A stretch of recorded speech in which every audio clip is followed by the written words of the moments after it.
రాబోతుంది గుంటూరు మిర్చి.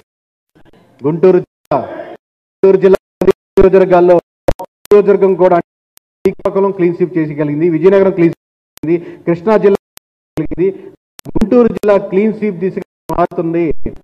Vote banking లో ఒక 10% నుంచి 10% మారిపోతే 10% మీద ఆస్కారం పెట్టుకోండి.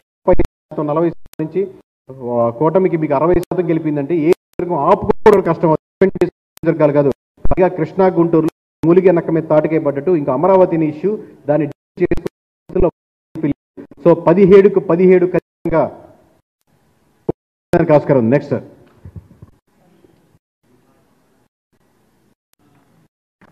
మొత్తం 16 నియోజకవర్గాలు టీడీపీ కంటెస్ట్ నియోజకవర్గాల్లో కారం పూస్తున్నట్టుగా 16కు 16 మేమే గెలుచుకుంటామని కోపంతో వేసిన నియోజకవర్గాలు మనకి ఇక్కడ 16కు 16 ఇచ్చారంటే వాళ్ళు ఎంత కసిగా ఎంత ఓట్లన్న దాంతో వేశారని vote banking, neutral vote banking ఎంత షిఫ్ట్ అయిందనేది మీకు క్లియర్ కనపడుతుంది. 16కు 16 క్యాపిటల్ సొంత గడ్డ మీద వాళ్ళు గెలిచే హైలైట్ ఇది. అలాగే మీకు ఇక్కడ జనసేన కంటెస్ట్ చేస్తున్నటువంటి ఏకైక నియోజకవర్గంలో కూడా జనసేన ఖచ్చితంగా దానికి మద్దతు పలుకుతూ గుంటూరులో నేను కూడా తోడవుతాను, జన సైనికులు కూడా మీరు తోడవుతారని చెప్పి ఆ ఒక్క నియోజకవర్గం కూడా గెలిచేదానికి 100కి 100% ఆస్కారం ఉంది. సో మొత్తం ఓవరాల్గా సో ఇక్కడ కమలం గుర్తు ఏం పోటీ చేయట్లేదండి.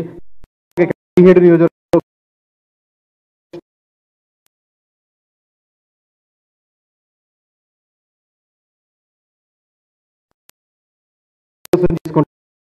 వల్ల గణపదంగా మరోసారి చరిత్రని తిరగేసి చెప్పిన జిల్లా సార్. Thank you.